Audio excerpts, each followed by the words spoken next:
अस्सलाम वालेकुम। सो इस वक्त हम बात करते हैं ईबे रिटर्न्स की। और चूंकि एज अ सेलर आपको ईबे पर रिटर्न्स एक्सेप्ट करनी पड़ती हैं। बहुत सारे डिफरेंसेस इसमें आते हैं, काफ़ी सारे प्रॉस एंड कॉन्स इसमें शामिल होते हैं जो कि आपको समझने ज़रूरी हैं एज अ न्यू सेलर। और अगर आप एग्जिस्टिंग सेलर हैं या एक्सपीरियंस होल्डर हैं तो डेफिनेटली शायद कुछ ऐसे पॉइंट्स हों जो शायद आपको हेल्प कर सकें। तो एनीवेज, तो रिटर्न पॉलिसी जो हम ऑफ़र करते हैं उमूमन 30 डेज़ ऑफ़र करते हैं। 30 डेज़ मिनिमम इसलिए भी रखी जाती है कि टॉप रेटेड सेलर बनने के लिए आपको मिनिमम 30 डेज़ ऑफ़र करना ज़रूरी है। अगर आप 14 डेज़ ऑफ़र कर रहे हैं तो टॉप रेटेड सेलर की जो एलिजिबिलिटी क्राइटेरिया है फिर आप उसमें नहीं आते। टॉप रेटेड सेलर की और भी एलिजिबिलिटी क्राइटेरियाज हैं, लेकिन ये रिटर्न वाला वन ऑफ देम है। ठीक है। तो अब पहली बात तो ये है कि दो तरीके से रिटर्न्स होती हैं। या तो एक रिटर्न के अंदर कोई ऐसा रीज़न हो जिसमें सेलर का फॉल्ट हो या सेलर की रिस्पॉन्सिबिलिटी हो, जिसमें या तो आइटम गलत गया है, आइटम डिफेक्टिव है या आइटम डैमेज्ड है। ठीक है। या कोई कलर के गलत से मुराद ये है कि कोई कलर चेंज हो गया है, आपने कलर एक्चुअली कस्टमर ने परचेज किया सिल्वर और आपने ब्लैक भिजवा दिया है, या आपके सप्लायर ने ब्लैक भिजवा दिया है। तो एंड ऑफ द डे ये रिस्पॉन्सिबिलिटी आपकी हो जाती है एज अ सेलर कि आप उसको रिटर्न एक्सेप्ट भी करेंगे और फुल रिफंड भी ऑफर करेंगे। और रिटर्न शिपिंग और जो पहले जाने की शिपिंग थी और रिटर्न शिपिंग थी वो सारी शिपिंग की फीस भी एज अ सेलर आप पे करेंगे। ठीक है। तो ये आपकी रिस्पॉन्सिबिलिटी में आ जाता है। दूसरा, इसके अंदर एक रीज़न और भी होता है जो कि बायर कहता है you change I changed my mind. तो अब चेंज माई माइंड का एक रीज़न है, या नो लॉन्गर नीडेड है, या डजेंट फिट का एक रीज़न आता है। डज नॉट फिट का मतलब यह है कि जी वो साइज़ जो है वो फिट नहीं हुआ। अब साइज़ फिट नहीं हुआ किसी भी वजह से तो उसकी जिम्मेदारी बायर पे इसलिए चली जाती है कि बायर को चेक करना चाहिए था लिस्टिंग के अंदर और अपनी आइटम को प्रॉपरली, और या तो सेलर से उसे पूछना चाहिए था पहले, लेकिन उसने नहीं पूछा या नहीं पहले वो किया, तो अब रिस्पॉन्सिबिलिटी जो है वो बायर की है। तो नो लॉन्गर नीडेड या चेंज माइंड और इस तरह के जो रीजंस हैं इसे हम बायर रिमोर्स कहते हैं। ईबे भी इसे बायर रिमोर्स कहता है। और बायर रिमोर्स के सिचुएशन में जब ये बात आ जाती है तो फिर सेलर जो है उसके ऊपर ये रिस्पॉन्सिबिलिटी नहीं होती कि वो रिटर्न शिपिंग पे करे। सेलर के ऊपर रिस्पॉन्सिबिलिटी ये लाजमी है कि वो रिटर्न एक्सेप्ट करे, लेकिन रीस्टॉकिंग फीस जो है वो चार्ज कर सकता है, रिटर्न शिपिंग फीस जो है वो चार्ज कर सकता है। बायर आपसे ज़बरदस्ती उस सूरत में नहीं कर सकता। रीस्टॉकिंग फीस वो होती है कि जो हम सिंपली कस्टमर पहले से बता देते हैं कि जी जब ये हम आइटम वापस एक्सेप्ट करेंगे और शेल्फ में रखेंगे तो हम उसकी एक रीस्टॉकिंग फीस चार्ज करेंगे, जो कि मैक्सिमम 20% हो सकती है। 10%, 5, 15%, सॉरी 10%, 15% और 20%, ये आप मैक्सिमम रीस्टॉकिंग फीस ईबे पर चार्ज कर सकते हैं। इससे ज़्यादा आप चार्ज नहीं कर सकते। तो अब आपने ये देखना होता है कि जब बायर रिटर्न ओपन कर रहा है तो उसका रीज़न उसने क्या सेलेक्ट कर रखा है। रीज़न जो है वो बहुत इंपॉर्टेंट है। तो इस सूरत में क्या होगा कि आप उसके बिहाफ पर आप जो है वो उसे कर पाएंगे कि कैसे आपने इसको आगे लेके चलना है। फॉर एग्जांपल अगर डजंट फिट का एरर है या चेंज माय माइंड का एरर है तो एटलीस्ट आप इससे रिटर्न शिपिंग फीस चार्ज कर सकते हैं या रीस्टॉकिंग फीस चार्ज कर सकते हैं। तो कि जो कि आपको फ़ायदा ये देता है कि अल्टीमेटली जब आप रिटर्न एक्सेप्ट कर भी लेते हैं तो बाज़ औक़ात रिटर्न एक्सेप्ट करते वक्त आपको ज़्यादा फ़ायदा हो जाता है comparing to what you made as a profit on this sale. तो अगर फॉर एग्जांपल बाज़ औक़ात कोई आइटम है $50 की है, आपने बेची, आपने प्रॉफिट उसके ऊपर कंपटीशन की वजह से शायद $3 ही बनाया था। ठीक है। लेकिन बायर ने रिटर्न की, अपने बायर रिमोर्स के रीज़न के बिहाफ पे रिटर्न कर दी उस आइटम को कि जी मैंने आई चेंज माई माइंड। अब उसमें आपने रिटर्न शिपिंग चार्ज कर ली या फिर आपने रिटर्न शिपिंग चार्ज ना की, आपने सिंपली 20% रीस्टॉकिंग फ़ी चार्ज कर ली। तो 20% रीस्टॉकिंग फ़ी आपसे अमेजोन या वेयर हाउस सॉरी सप्लायर जो है वो चार्ज नहीं कर रहा restocking fee. For example Walmart और अमेजोन वगैरह चार्ज नहीं करते रीस्टॉकिंग फ़ी आपसे।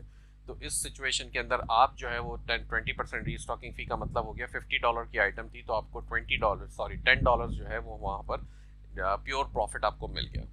अब उसमें ईबे की फ़ीस शामिल होगी लेकिन वो वही $1-1.5 जो के करीब होगी। बाकी एटलीस्ट आप 8 साढ़े $8 आपने वहाँ पर प्रॉफिट बना लिया। तो ये ज़्यादा आपको प्रॉफिट दे जाता है comparing to the original sale sometimes. ठीक ठीक है, ऐसा हर दफ़ा नहीं होता, समटाइम्स।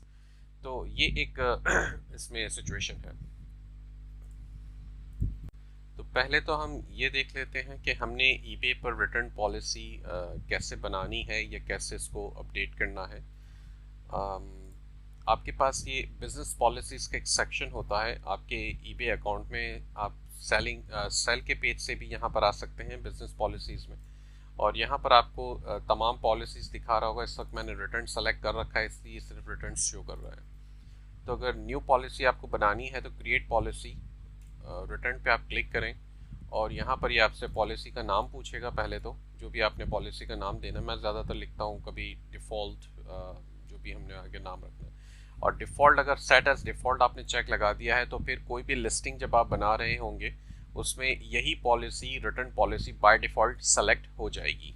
और बाज़ औक़ात तब का आप जो है वो कभी टूल्स यूज़ करेंगे, जो लिस्टिंग के टूल्स होंगे, वहाँ पर भी डिफ़ॉल्ट के तौर पे यही पॉलिसी चली जाएगी, अगर वहाँ पर पहले से आपने सेलेक्ट नहीं कर रखी है या बाज़ औक़ात हम भूल जाते हैं करना, तो उस सूरत में। ठीक है, डिस्क्रिप्शन सेल्फ एक्सप्लेनेटरी है, आपके अपने रेफरेंस के लिए है। ये पॉलिसी नेम और डिस्क्रिप्शन ये बायर को नज़र नहीं आता कुछ भी, ये सिर्फ आपके अपने लिए है। अच्छा, अब यहाँ पे डोमेस्टिक रिटर्न्स एक्सेप्टेड आपने लिखा है, सेलेक्ट कर लिया आपने। कितने दिन आपने देना है, 14, 30 या 60 डेज, मैक्सिमम 60 डेज तक आप जा सकते हैं। अब return shipping will be paid by buyer. अब यहाँ हमने बायर सेलेक्ट कर रखा है, लेकिन ये बायर सेलेक्ट करने का मतलब यही है कि उसी वक्त बायर पे करेगा जब बायर रिमोर्स है।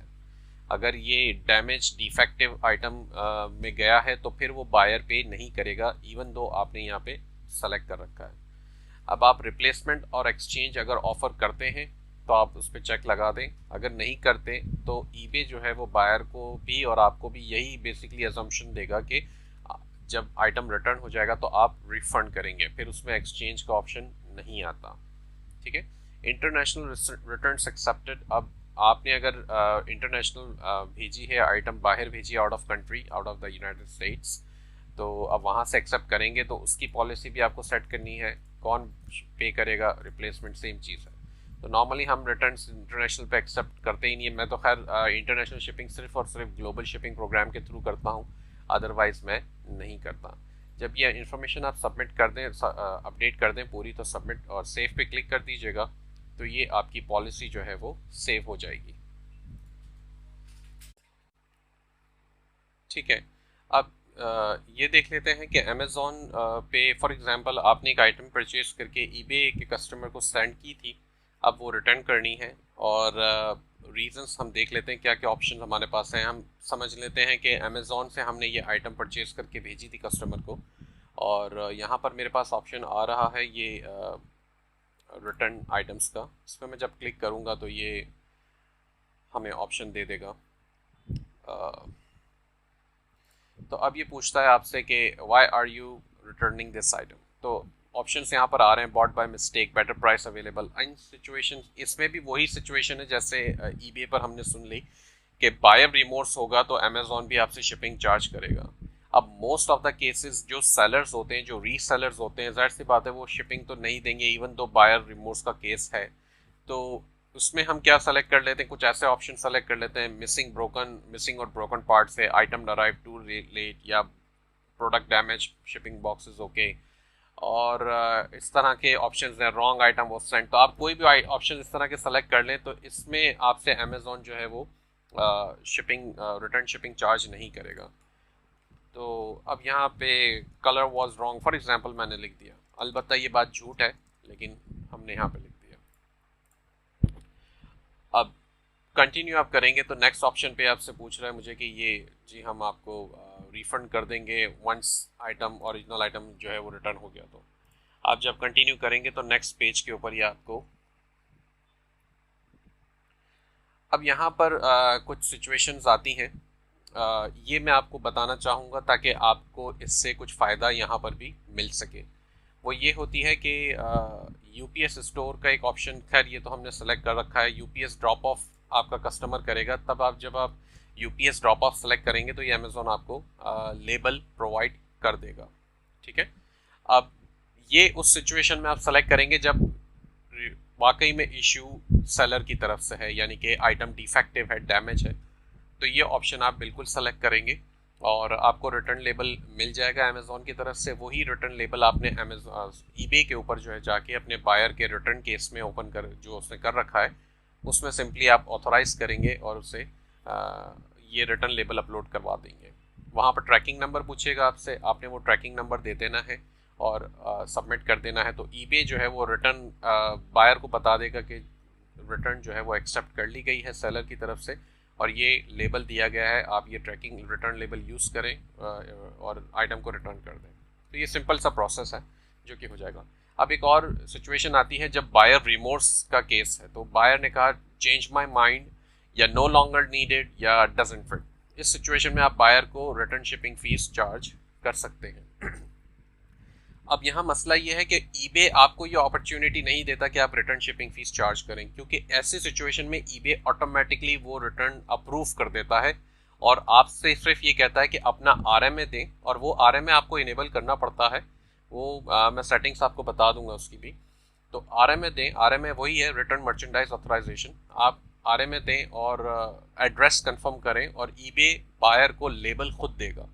अब इस सिचुएशन में ईबे बायर को लेबल जो देगा वो बायर से डायरेक्ट खुद ही चार्ज करेगा। अब इट डजेंट मैटर कि आइटम कितने की है, वो ईबे जो लेबल दे रहा है वो आइटम के साइज और वेट के हिसाब से जो भी लेबल उनको जनरेट करके देता है और बायर को चार्ज करता है। तो इस सूरत में आपका कोई रिटर्न शिपिंग से फ़ायदा नहीं है, एक्सेप्ट कि आप रीस्टॉकिंग फ़ीस चार्ज कर सकते हैं।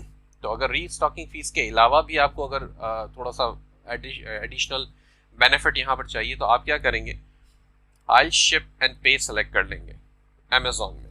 अब आइल शिप और एंड पे में क्या आता है कि अमेज़ॉन कहता है कि we will refund up to $3.99 in return shipping cost. तो यहाँ पर एक अच्छी बात हो जाती है कि अमेज़ॉन आपको आरएमए देता है खुद, वो आरएमए आपको बायर को देना है और अमेज़ॉन आपको $4 जो है वो रिटर्न शिपिंग के देगा, जो कि आपको बायर तो क्योंकि खुद पे कर रहा है ना, क्योंकि लेबल की फीस ईबे चार्ज कर रहा है इसलिए। तो यहाँ पर $4 जो आपको मिल रहे हैं वो रिफंड में अमेज़ॉन की तरफ से मिल रहे हैं, वो आपका एक एडिशनल बेनिफिट है। अब अगेन आइटम कितने की है डजेंट मैटर, अमेज़ॉन आपको अप टू $4 या $3.99 जो है वो पे कर रहा है। तो ये आपको एक अच्छा बेनिफिट यहाँ पर एडिशनल मिल जाता है प्रॉफिट एडअप करने का। ठीक है, जब आप इसे कंफर्म करेंगे, अब मैं कंफर्म अभी नहीं करना चाहता क्योंकि ये रिटर्न नहीं हो रही आइटम, तो जब आप इसे कंफर्म करेंगे तो नेक्स्ट स्क्रीन के ऊपर आपको वो एक लेबल देगा जो कि एड्रेस होगा उसके अंदर और आरएमए होगा। वो आरएमए आपने उठा के वहाँ पे देना है और एड्रेस की जब ईबे आपसे जो एड्रेस अमेज़ॉन ने आपको दिया है वो एड्रेस आपको ईबे पर देना होगा। अब ईबे पर जब आप एड्रेस कंफर्मेशन जो मांग रहा होगा जिस स्क्रीन पे, वो स्क्रीन अनफॉर्चुनेटली मेरे पास अभी नहीं है क्योंकि मेरे पास कोई रिटर्न्स ओपन नहीं है अभी।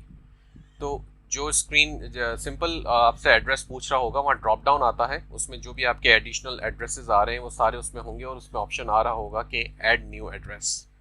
अगर आपने पहले से एड्रेस ऐड नहीं कर रखा तो आप अमेज़ॉन का ये एड्रेस वहाँ पर ऐड कर दें। बड़ा सिंपल सा ऑप्शन है, नेक्स्ट स्क्रीन पर एड्रेस मांगेगा, एड्रेस दे दें और सिंपल ऐड अप्रूव करें, आई मीन सबमिट करें और दैट्स इट, आरएमए डालेंगे, दैट्स इट। और वो नेक्स्ट स्क्रीन के पर कंफर्मेशन आपकी हो जाएगी कि जी ये बायर ने रिटर्न जो है वो आपने जो है वो रिटर्न एक्सेप्ट कर ली है और बायर जो है वो रिटर्न भेज देगा।